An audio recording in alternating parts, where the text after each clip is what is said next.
and gentle thems. Good morning. Good morning. Good morning.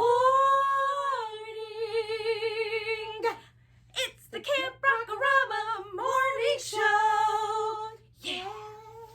Welcome, rockers. I'm your host, Jamie Barr. And I'm your co-host, Matt Whitaker. And wow, we are so glad that you have chosen to spend another lovely day with us at Camp Rama. It's day 2 of camp, and it's time to kick it up a notch. Whoa! Who are you trying to kick, man? More importantly, why are you trying to kick them? So many questions. So little time.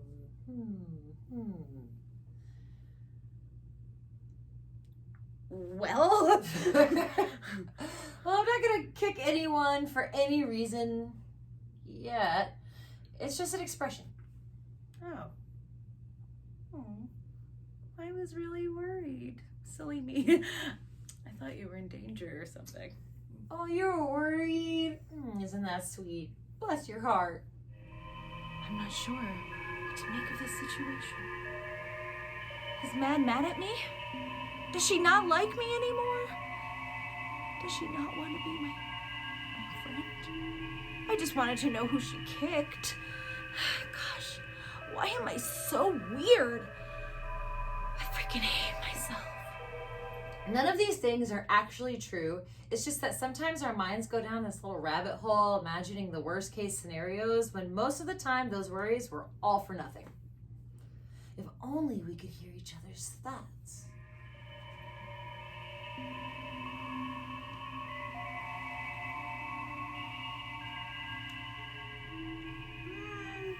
Yeah, I don't really want that. But it really is hard to understand the way another person processes information.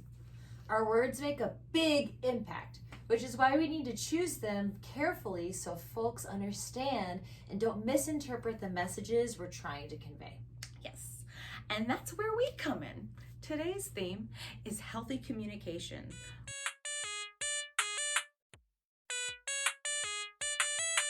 Which isn't always easy to do. But it is so necessary when you're working in a band situation or any scenario, really. Today we'll be discussing ways to express yourself and how to be more mindful. Yes, we'll also be talking about how to discuss and set boundaries so we can help our relations grow and flourish, but also how to express our needs and make sure we stand up for ourselves when those needs are not met. For anyone who has ever flown on a plane, they tell you in case of an emergency to put on your oxygen mask on first before helping others. Why? Because when you take care of yourself and make sure your basic needs are met, you can do so much more to help others while taking control over your own life. So often we think of self-care as being selfish, but if you don't take care of yourself and your own needs, how are you going to be able to be the best version of yourself? I know it can be hard to tell others what you need or ask for what you want. Sometimes it might feel like the most challenging thing on earth just to ask for something small. We're hoping that by showing you some ways to have respectful, courteous, and informative discussions, you might say, "This is going to change my life!" We aim for these strategies to support you in your own creative expression with your band, your friends, your family, and your everyday lives, along with how to openly listen to others. It's frustrating when someone doesn't understand what you're putting out there, but it's even worse to feel like someone's not listening. So we want to help you not be that person. And be the kind of person you'd want to be friends with. Yeah, that may seem like a foreign idea, but it's true. The way you communicate with others says a lot about you and a lot about the way you communicate to yourself, or maybe the ways other people in your life have spoken to you. It's why GRA has such a strict no bullying policy. In other words, no trash talking yourself. Believe me, it is hard standing tall when you're always knocking yourself down.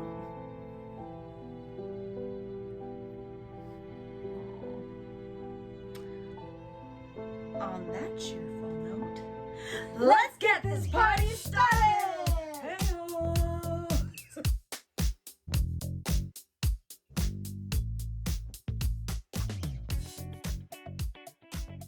All right, campers, time to listen up.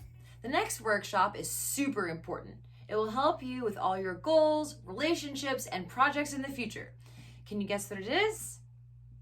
Okay, that's right. It's healthy communication and boundaries. Our friend Renee Jannard is going to talk to us about how to communicate effectively and respectfully, not only to one another, but also to ourselves. We all have different backgrounds that affect how information is processed in our brain.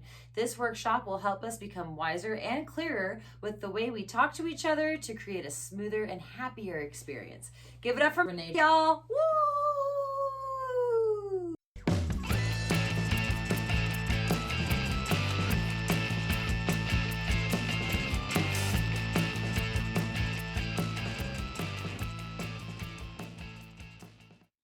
Healthy boundaries, communication, and relationships. Think of a time when you felt unsafe, unseen, or unheard by a friend. What happened to make you feel that way? How did you feel? And what do you wish had happened? How did or didn't you resolve it? What are boundaries? Boundaries are what is okay or not okay in relationships. It doesn't matter what kind of relationships. It could be a friend, a dating partner, or a family member. It is so important to identify what your boundaries are so you can communicate them to others and make them a priority for yourself. It's helpful to tell people your boundaries before they cross them. What are your boundaries? Let's think about what boundaries you have with your friends or your dating partner. Think about how people you care about can help you feel safe in your body and feelings. What are your boundaries? Let's think about what boundaries you have with your friends or dating partner. So you can mark a heart if it's something that is okay with you, or mark an X if it's something that's not okay with you. So think about this. What if a friend or dating partner did a following? Won't share secrets until you've built trust together. They compliment you. They ask to play with your hair. And they ask if it's okay to tag you in posts on social media. Those are things that are my boundaries that I am comfortable with. What's not okay with me is pressuring me to do something that I'm uncomfortable with, calling me stupid or other negative names, always insists on making plans without my input, and pressures you to do something you're uncomfortable with.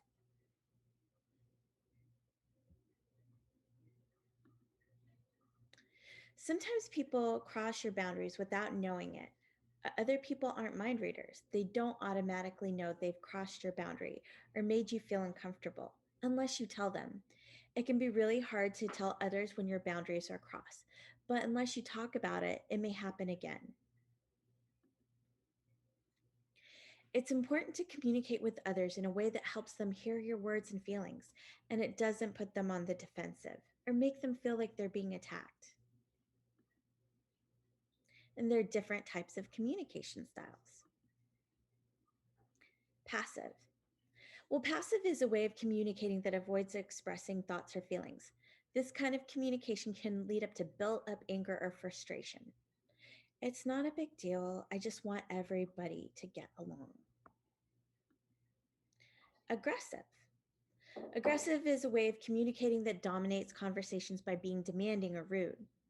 It's my band. I'm right and you're wrong, and I don't care what you say. Passive aggressive. It's a way of communicating that seems passive but reveals hidden frustration or anger. I can I guess you can do whatever you want. Like you always say, it's your band. But the best way to communicate is to be assertive. What's assertive? It's a way of communicating that is healthy because it openly and honestly expresses a person's need while also considering the feelings of the other person. Assertive communication is the best way to let someone know that you're what you are thinking and feeling and what type of support you need. As an example, hey Maya, I feel real left out when you leave me out of planning band practice. Maybe you didn't mean to, but it really hurt my feelings. Can we talk about it? Let's look back at the situation you wrote about earlier. Imagine you had communicated assertively with your friend or dating partner. Write what that conversation would have sounded like. You assertively communicate by sharing your thoughts and feelings and have a supportive conversation about it.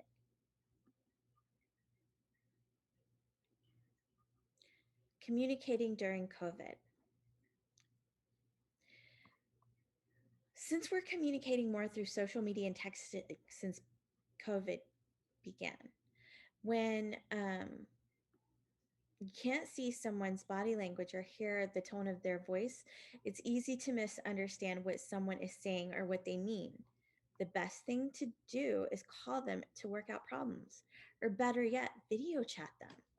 You'll be able to clear up misunderstandings quickly. If you have to text or set up phone call or chat, video chat, use emojis so the person on the other end knows your intentions and tones. Let's talk later versus let's talk later. These communication skills are very helpful when it comes to working through conflicts and not so pleasant feelings with your friends, family, or romantic relationships. Don't be afraid to speak up for yourself in a healthy way.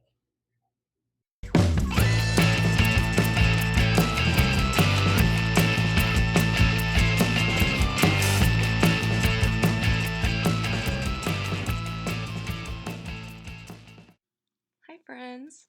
My name is Hank, and I am here to talk to you about being a wordsmith. Have you ever heard of a metalsmith? A metalsmith is someone who creates objects from iron or steel by forging metal using tools to hammer, bend, and cut. A wordsmith is someone that does something like this, but with words. It's a fun way of describing someone who loves to tell stories and uses language to form them. I started writing when I was 13 years old. I got a journal one day and I just never stopped. Now, 16 years later, I owe my life to writing because it has given me a place to feel safe and express myself. I find out who I am when I write, and that to me is exhilarating. I use it as a tool in self discovery. I can look back into my past and relive my memories. The first thing that I recommend highly is getting a journal and writing in it daily. Because let's get real, language is cool. If you're reading this, you speak at least one language. You picked up phrases as a baby and have kept developing your vocabulary up until now. You're still learning how to communicate, how to tell someone else how you feel, how to ask for what you need, how to explain something that you experienced. Communication is a powerful tool, and writing creatively can help you express yourself in a way that you didn't know was possible. So it's fun to stop and think about the way that we speak to other people. It's also fun to think about the way that we speak to ourselves inside of our minds. You are full of thoughts and reactions and emotions and ideas and have senses and are processing things all of the time, even when you don't realize it. Did you know that we only retain a small percentage of what we experience in life? It basically means that we forget things a lot. This is why documentation is important. If you document your experiences, you'll be able to look at them in the future and potentially learn from them. So, during this workshop, I'm going to ask you to write down things, and you're going to know when to pause when I hold up a piece of paper with writing on it. So, whenever you see a piece of paper, pause the video, look at the prompt, and write, and then start the video back up whenever you're ready. So, the first thing that I'm going to ask you to do is list 3 experiences that you never want to forget.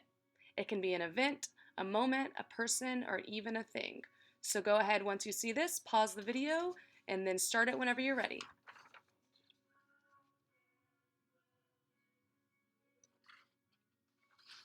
All right, so now you can go forth and write about your life.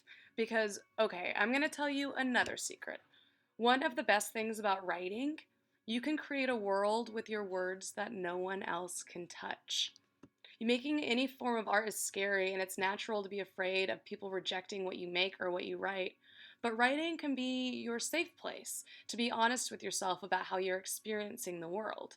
Whether your intention is to write something to be turned into a song, or to write a poem, or just journaling your day, you are being brave. So now we're going to talk about noticing the world around you. As you get older, you will hear others call certain types of people deep. This describes a person as thoughtful or profound, someone who approaches things with a deep understanding. You can think of the shallow end or the deep end of a pool. A deep thinker dives down and studies their experiences and learns from their past in order to see how things connect. Writing creatively requires you to tap into what you know. It requires being curious about the world around you and noticing things that other people don't. A writer looks at things from multiple different perspectives, stays open-minded, and loves to learn. If you want to be a wordsmith or a poet or a songwriter or even write your own book someday, then you have to stop and notice the world around you. People sometimes ask me where I get ideas for my writing, but the truth is, inspiration is always around us, right in front of our faces. Like the sky. I love the sky. Watching a gorgeous sunset can give me the goosebumps and make me feel safe, even though it's so big and I am so small. When you find something remarkable, take note of it and dig deeper. Did you know that almost every star you see in the night sky is actually bigger and brighter than our sun? This fact helped me understand that things aren't always what they seem, especially when it comes to people. So I'm going to ask you, um, what are some people, places, or things that really inspire you that you never even noticed before? I've got an example for you. Um, I just realized recently that I love old buildings and architecture.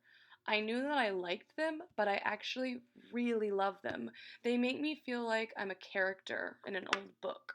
So, I'm going to ask you to list 3 inspirations.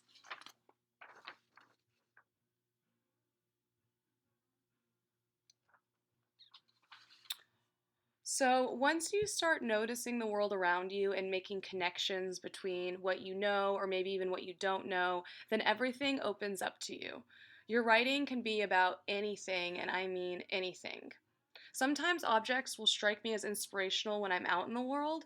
I'll see something like an antique door and wonder to myself how many hands over the years have touched the doorknob. Just a simple thought like this can lead me to thinking about time, which could bring me to write something like, "Time is a door that I can't stop opening." Being a wordsmith means seeking to live meaningfully. It means that you can pinch meaning out of the world around you. You can have your finger on the pulse of life and create tiny worlds where you can express what it means for you to be alive. It doesn't necessarily mean that you have to spend all of your time comparing one thing up against another thing. It means that you're on a journey with yourself to understand the ways that you connect with the world around you. There is a writer inside of you. So take yourself on a journey. You have stories to tell. So now I'm going to ask you to look at your list of 3 inspirations. I want you to take a moment to think about why they inspire you. What do they make you feel? Are there any senses involved? Touch, sight, hearing, smell, taste? I'm going to ask you to write a descriptive line about each inspiration. So here's an example from me. One of my inspirations is old buildings. I just told you that. So here's my line of poetry that I just wrote. When I see a castle lit up by the moon, I can't help but sigh. Okay, now I'm going to ask you to try.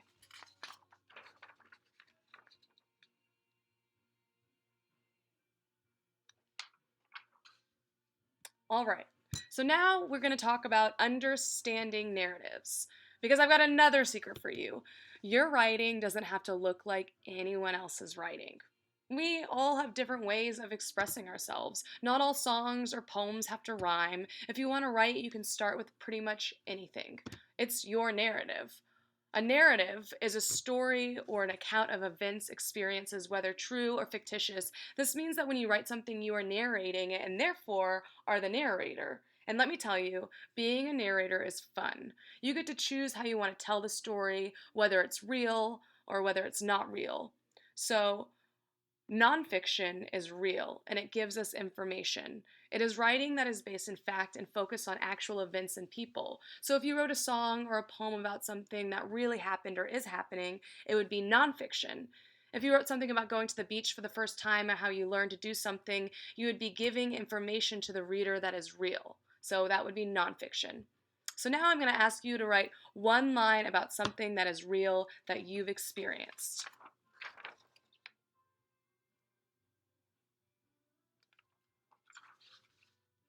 Now we're going to talk about fiction. Fiction is not real but pretend, a make-believe creation. It is writing that is fabricated and based on the author's imagination, so it's not true. If you wrote a song or a poem about a place that doesn't exist or a situation that hasn't happened, that's fiction. While settings or storylines and characters in fictions are sometimes based on real-life events or people, writers use such things as a jumping off point for their stories. Now I'm going to ask you to write one line about something that is not real.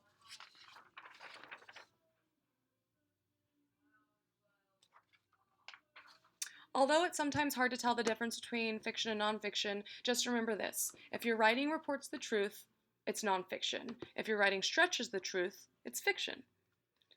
Now we're going to talk about getting descriptive. If you're thinking to yourself, well, I want to write about something that happened to me, but I want to be expressive, there's a way to blend nonfiction with fiction. There is a genre of writing called creative nonfiction, where you can use literary techniques you would find in fiction to create real narratives.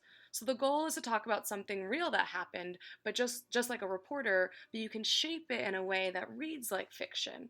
You can make nonfiction stories read like fiction so that your readers are enthralled by fact as they are by fantasy. Here's an example. When I was 12, I went to the beach. The tide was a monster. It swallowed me whole and spit me back up into the sand. I'm going to read it one more time. This is the line that I wrote. When I was 12, I went to the beach.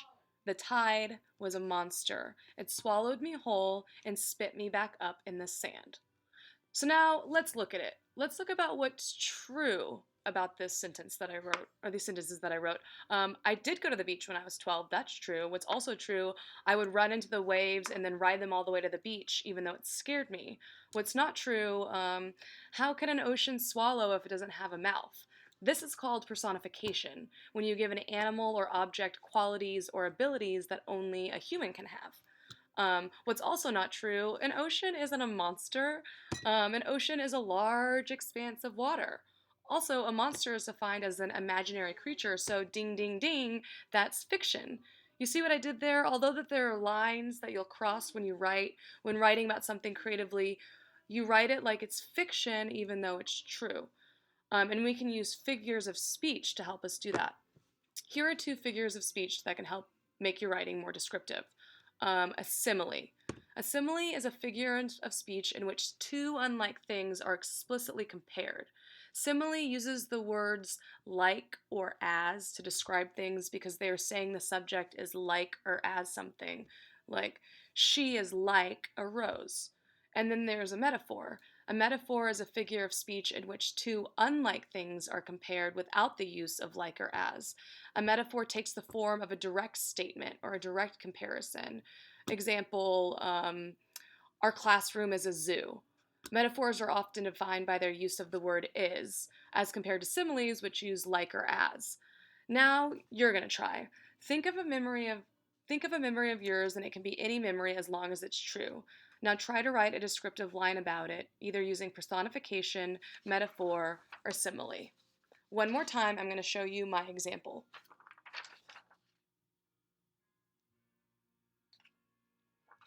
Okay, now your turn to write.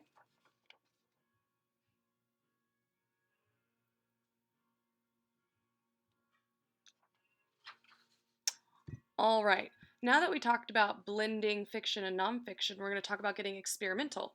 Some poets and musicians have poems or songs that they like to tell a very direct story, and some artists choose to be abstract. Abstract means existing in thought or as an idea, but not having a concrete existence, like love or beauty. Love and beauty exist in the world, but they are ideas rather than things. If you look at art in the world, you'll notice that some paintings are abstract and full of shapes and splatters, whereas other painters choose to do a portrait or a scene of a moment in history.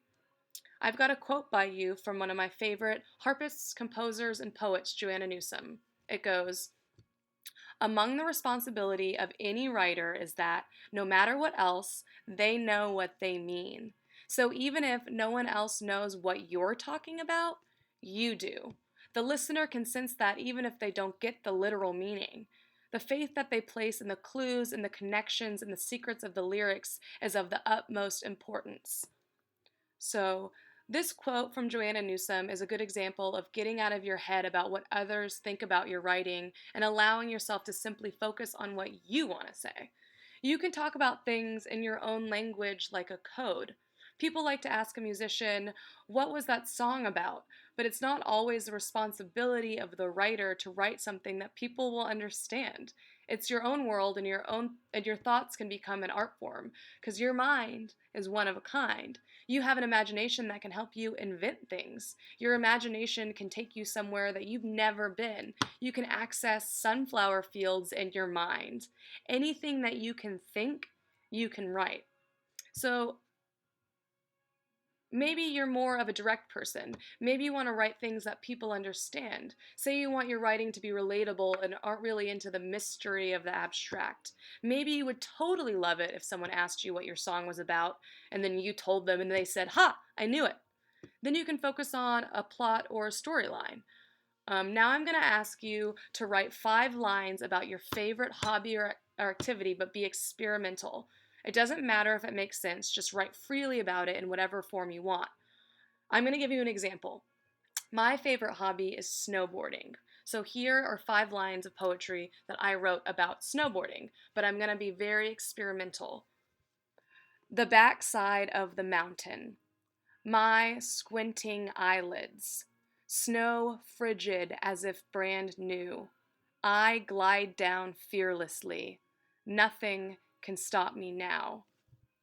You see, a reader might be able to tell that I'm writing about snowboarding, or maybe they have no idea. Who cares? If I wanted to help the reader, I could title it Snowboarding or New Snowboard, but I could also just leave the reader guessing. You can write lines that don't necessarily fit, but would align with what you're expressing. Sometimes I'll even ask a question in the middle of a poem or drop a description of an object. The world is your oyster. So now, you try.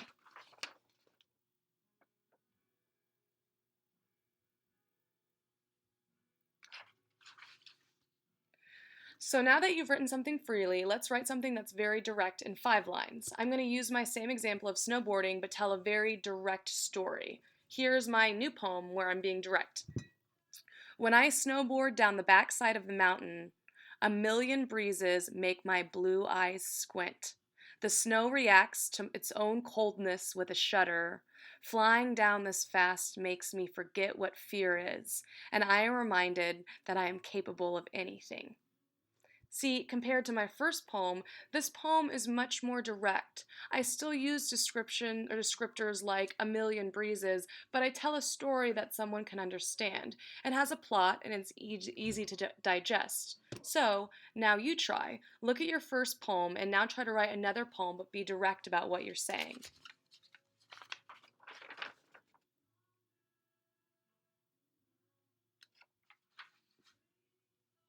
Because you see, your story is a collection of your choices.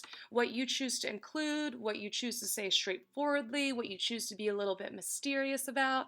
You can be angry, you can be soft, you can write fast, you can write slow, you can keep your senses light, or you can be over descriptive. You can decide if you want the structure of the poem to be organized or unorganized. We express ourselves in a million different ways. Sometimes we don't realize how powerful we really are. I've got a quote from you by Mae C. Jemison. She was an astronaut, and it is so inspiring to me. So here it goes. Don't let anyone rob you of your imagination, your creativity, or your curiosity. It's your place in the world, it's your life. So go on and do all that you can with it and make it the life that you want to live. Now we're going to talk about finding your voice, which is probably my favorite section. So, what is voice? It is the heartbeat of your writing. Everyone has a story to tell. Voice is the form in which you tell the story. It is you. You give life to your writing through voice. It is you relating to yourself and in turn relating to someone else. It's basically your essence. Imagine you're in a field with 5 friends, old and new. You're all gazing up at the big full moon. If you were all asked to describe the moon, there could be 5 completely different descriptions of the same moon because everyone has a unique perspective. But only you are the narrator of your experience. So when you engage with a topic, you put a little bit of personality into that piece of writing. Voice is the personal way a writer sees the world, how you translate it. So now I'm going to ask you to write 3 words that you would use to describe your personality.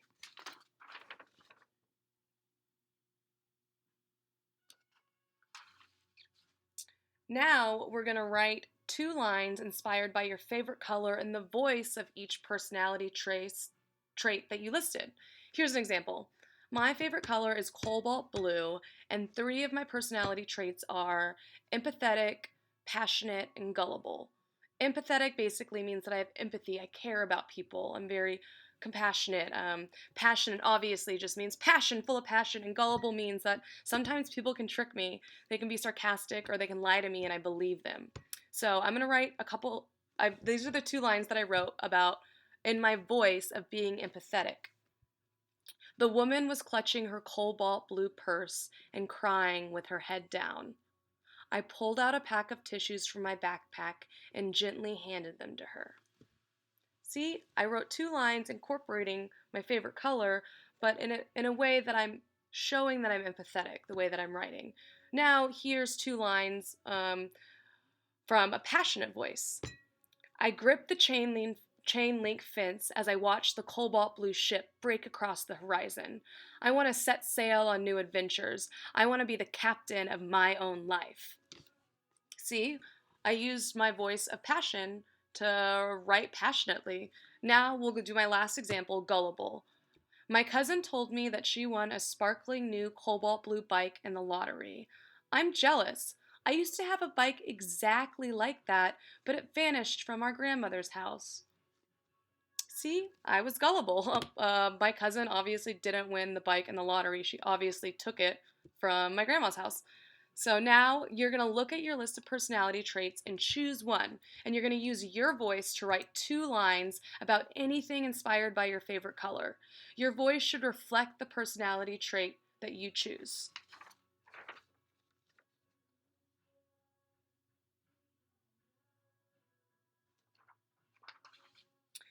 Because you see, everyone wants to write something captivating. Everyone wants to write something that other people won't want to put down because it's just that good. Without voice, a piece of writing can seem empty or bland. So I'm going to ask you, what brightens your day? What makes you furious? What questions do you have? How do you feel right now? What sentence structures feel good? Is there something that you're craving? What moments bring you peace? There are all different kinds of voice tones you can use in your writing. You can be funny, you can be angry, you can be confused, you can be dramatic. Our voice is always inside of us. It's there to grow and develop and to help say the things that you want to say. A powerful voice can make even the most boring event remarkable. You can charge your own voice by reading other voices. If you want to write, you have to read. So who are your favorite musicians? Look up their lyrics and see how the writing syncs up with the music. Who are your favorite writers?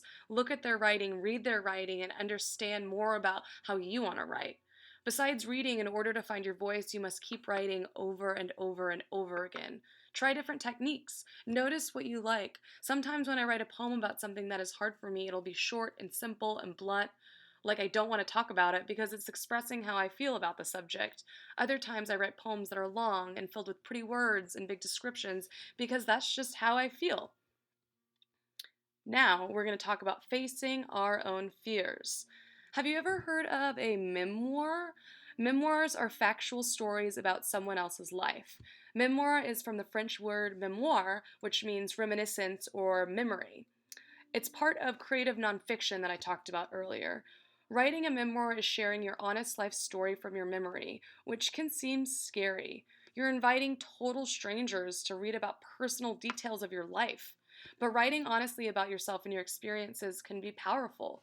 One of my favorite memoirists' name is Mary Carr. She helped me ask myself the question, what would you write if you weren't afraid? So, what would you write if you weren't afraid or scared? A fun way to explore this is by practicing stream of consciousness writing. Stream of consciousness is a style of writing where you say everything unfiltered, flowing out of you exactly as it comes to your mind. It is letting your thoughts, feelings, and reactions fill the page without interruption. You just write whatever pops into your mind without second guessing it.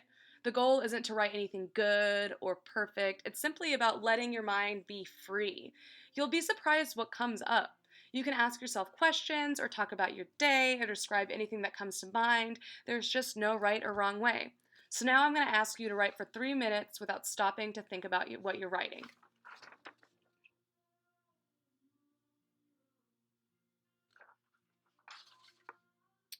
You see, stream of consciousness is cool because it's important to learn how to be okay with seeing the jumbled mess that is your inner thoughts so that your voice has room to grow and permission to show itself. To quote Margaret Atwood, a word after a word after a word is power. Margaret Atwood is a poet, novelist, literary critic, essayist, inventor, teacher, and environmental activist. A lot. She's dedicated her life to writing in all different kinds of styles. So putting a word after a word after a word in any form is power because you are allowing the living part of you to speak. So now I'm going to end our workshop on being a wordsmith, and I'm so glad you got to join me. Keep writing, and I'm going to ask you one last thing, and take your time answering it. Think about it often. Ask yourself it every day.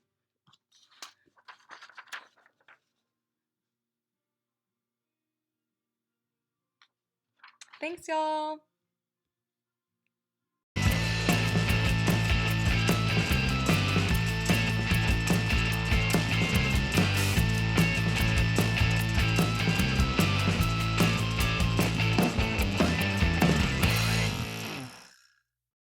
Hey y'all, Matt here again.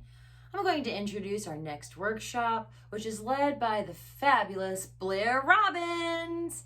Do y'all ever feel scared or stuck in the creative process? Lack inspiration or motivation to write that song or practice those riffs? That's okay. It happens to the best of us, and it's been happening to artists all over the world since the beginning of art. It's totally natural, and luckily, there's ways to get through the battle of the mind. Blair is going to go over some really useful tips to use when our mind just doesn't want to cooperate with our agenda. Hopefully you can benefit from these techniques and feel better about not feeling like getting things done. Here we go.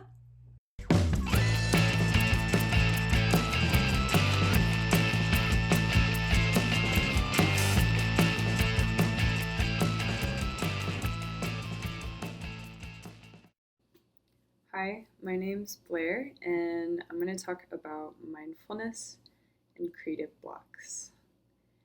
So, I think a good way to think about our creativity is in terms of our inner voice and our creative flow. So, our inner voice is our intuition. It's the voice inside of us that doesn't come from anyone or anywhere else.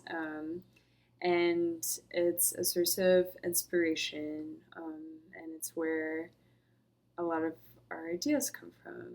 And the inner voice is related to our creative flow because our creative flow is kind of that process of what we create out of our inspiration or inner voice or our observations, things like that. So our creative flow and our inner voice are always with us, but the creative process is a difficult and courageous one, and there are a lot of difficulties that come with it. So creative blocks prevent creative flow from flowing. And the inner critic talks down to and tries to silence the inner voice. Creative blocks make it really hard to move forward on a creative project. They make it really hard to get started on a project and feel inspired. And the inner critic can just really make you doubt yourself and feel bad about yourself and what you're doing sometimes. So, just like the inner voice and the creative flow work together to help you create, creative blocks and the inner critic kind of work together to make it hard for you to create. It's really frustrating. I wish I didn't have to say that most creative people don't have to deal with it, but I kind of think that they do. Um, Creative blocks can make you feel like your creativity's gone and it's never coming back, and that can be really scary and make you angry. But I think that creative flow and your inner voice are always there. Um, so even if you're dealing with some creative blocks where a mean inner critic, don't let that, you know, keep you from your creativity and make you think that you've lost it, because I don't think you ever really can. So creative blocks and inner critics are not the end all be all of your creativity. They are just something really frustrating and difficult and annoying that you might have to deal with. But luckily, there are a lot of good tools for dealing with them. Some good things I think are keeping a sketchbook, which helps you just kind of like have a good flow instead of like putting all of your pressure into one idea. And being able to write down like your thoughts and feelings in a journal or a sketchbook is really helpful. So that is one method that you can try. I think another good method is just knowing when to take breaks. Because if you're working really hard on something and you just keep pushing yourself,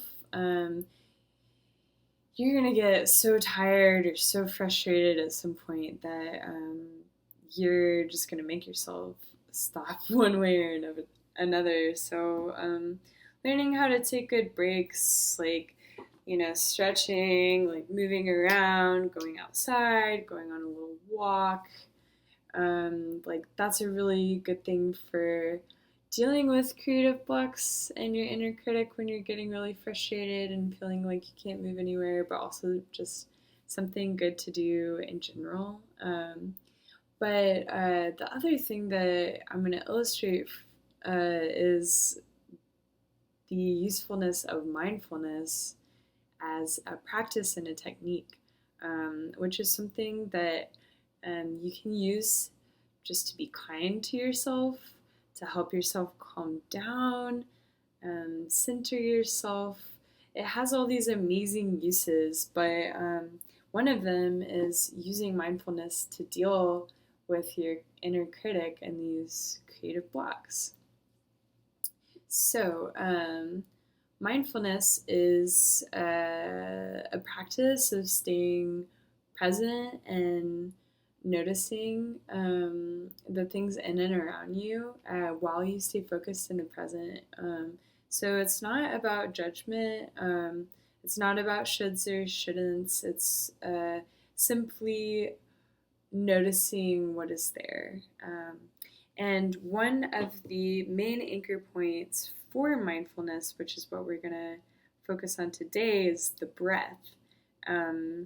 Because regardless of where you are, what you're feeling, how things are going, you can always come back and check in on your breath and notice your breath.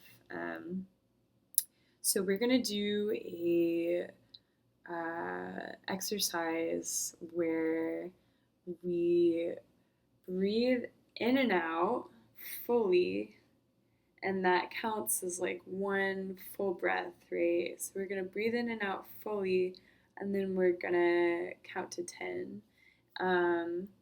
And that in itself is a beautiful mindfulness exercise. And while we're counting to 10 with the full breath, there are some additional things that you might look out for while you're breathing. So how the breath makes the skin above your lip feel when it comes out of your nostrils, or how your breath makes your chest feel when it breathes in and out, and same with your belly. And you can notice thoughts or feelings that you might be having as you're doing this as well. And when you are paying attention to the breath mindfully like this, you have different options of closing your eyes, opening your eyes, or leaving your eyes kind of half open. So any of those are up to you, whatever makes you feel comfortable. So, and then make sure that you're seated comfortably as well. So I'm seated in a chair, right? And you're more than welcome to sit on the ground if that's comfortable for you. So yeah, that's how we're gonna start. I'm gonna count down from 3, and then we'll count up in the full breaths, and then just kind of take a moment to reflect. So this is a basic mindfulness and breath exercise. I'm starting in 3, 2, 1.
Cool. So I am curious how that was for you. Take a moment to reflect on what you noticed, how that felt, how that went. And just remember that, anything you were thinking, any way you were feeling, is okay. It's not an exercise about judgment. And I enjoyed that one. This area felt like kind of warm and fuzzy, which was nice, and I always like the way that my breath feels right here. I was thinking about a friend of mine that lives in another state now, so that's interesting. So those are just like some different things that I noticed when I was doing it. But that is the basic mindfulness and breathing exercise, and that is a tool that you have at your disposal, and you can use it in a lot of different situations. And the more you practice it, the easier it will be for you to use it as a tool. So that really comes up when we're talking about using mindfulness with creative blocks, right? So if you're in the middle of writing a song or trying to finish a project and you're just really not getting anywhere and you're starting to feel really frustrated, you can use mindfulness as a tool to take a step back from the frustration and the shoulds and the shouldn'ts, and just check in with yourself and how you're feeling and your breath. And that might be a place where your inner critic is coming up. But I would just hope that if you use some mindfulness exercises, that you'll be able to more easily recognize when you have a critical voice inside of you that's telling you that you can't finish something, and that you can know that that is not the final word, that you have a say in that being the outcome or not of your creative project, right? Like you can talk back to that voice. And if you're using mindfulness as a way to kind of like check in with yourself and how you're feeling and what you're dealing with, you might be equipped or in a good position to recognize those feelings and voices and make decisions about how you want to respond to them, because it's always your choice when it comes to moving forward with a creative project. And like I was saying earlier, your creative flow and your inner voice are yours alone. You are free to choose what you do with them, but they will always be a part of you. And creative blocks and your inner critic are just obstacles to your voice and your flow, which is always there. So I hope that that's a helpful way to think about those obstacles, and I hope that mindfulness might be a good tool in you recognizing the obstacles and your ability to move past them in the heat of the moment when you're feeling dejected and frustrated, because you've got this. Like, if you want to make some creative work, like, you've totally got it. And I hope that mindfulness can be a good tool for you.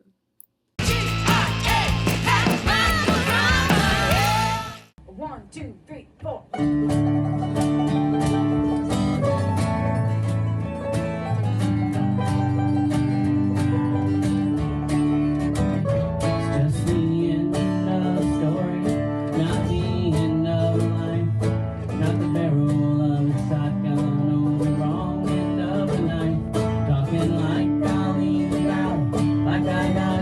Secret ground, betraying all my messed up memories. One way to get out.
Sure. My name is Jack Colfus, and I am a guitarist here in Brand New Key and a songwriter and a vocalist.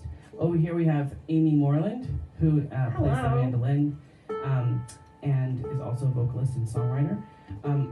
And here we have, this is Ashley Welch, who plays percussion and does all of our sound engineering. Yeah, we recorded our own albums here in the studio with Amy and Ashley as our engineers and producers. Go Crosspick Studio. Crosspick Studio. Back here we have, this is Jill Seckett, sorry. The gel of the band. The gel of the band, she keeps us all together. So she plays the drums in this band and other bands around town, so you should keep an eye out for her. And here we have Jamie Barr. You might know me. You might recognize Jamie Barr, and you can talk about who you are. Bass. Oh, What do you they do? all know I'm the executive director, Girls Rock Austin. That's They're right. seeing this the whole show. I'm everywhere, so She's everywhere, I am. especially in our band. She's the bass. I get around. I like to rock. Likes to rock, Bringing and it. also country. She also likes to country with us. 1, 2, 1, 2, 3, 4.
Voices were clear, ringing like bells, lifted in praises and wishing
That was Liars and That's Thieves, better. y'all. Liars and Thieves. 1, 2, 1, 2, 3, 4.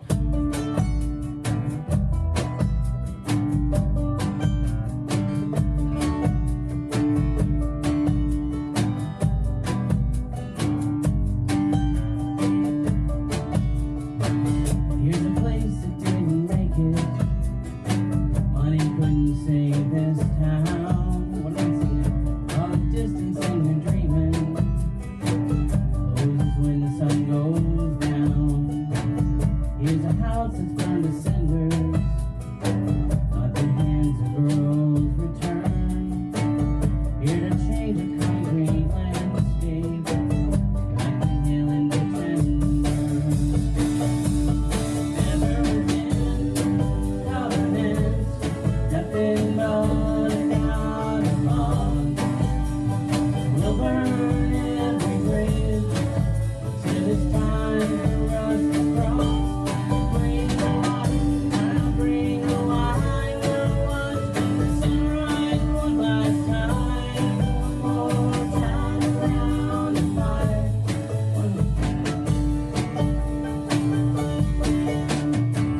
It's a cold November evening on the cusp of Archer's moon. Horses busted through the fences, hounds in swift pursuit. Here's another silver dagger, another gave to me. Always was just ornamental, but now there isn't me. Never been covenants, nothing but a God of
love. We'll burn every bridge till it's time for us to cross. We'll bring the water, I'll bring the wine. We'll watch the sunrise one last time. One more time around the fire. One last time.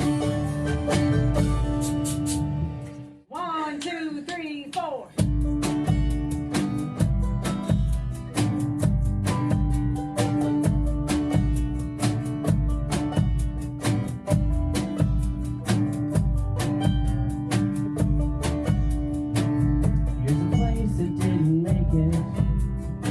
Money couldn't save this town. All the distance and you're dreaming. Closes when the sun goes down. Here's a house that's burned to cinders. At the hands of girls return. Here to cleanse your concrete landscape. Like a hill and ditch and learn. Never been covenants, nothing but a God of love. We'll burn every bridge till it's time.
show, we would like to give a special thanks to workshop leaders Renee Gennard, Hank Jove, and Blair Robbins, along with our musical guest, Brand New Key.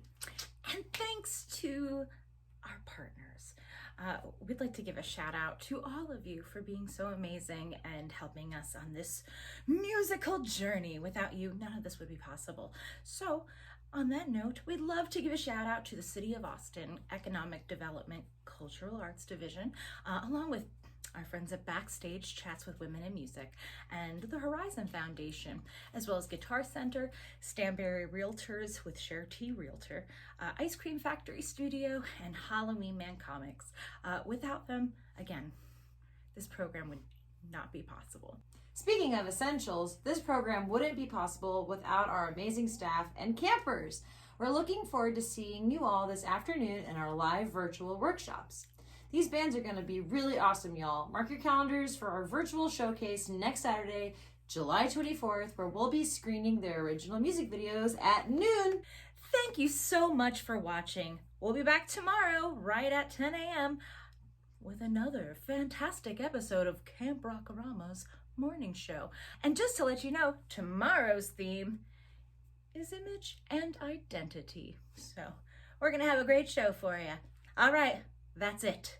Now, go forth and rock. Yeah!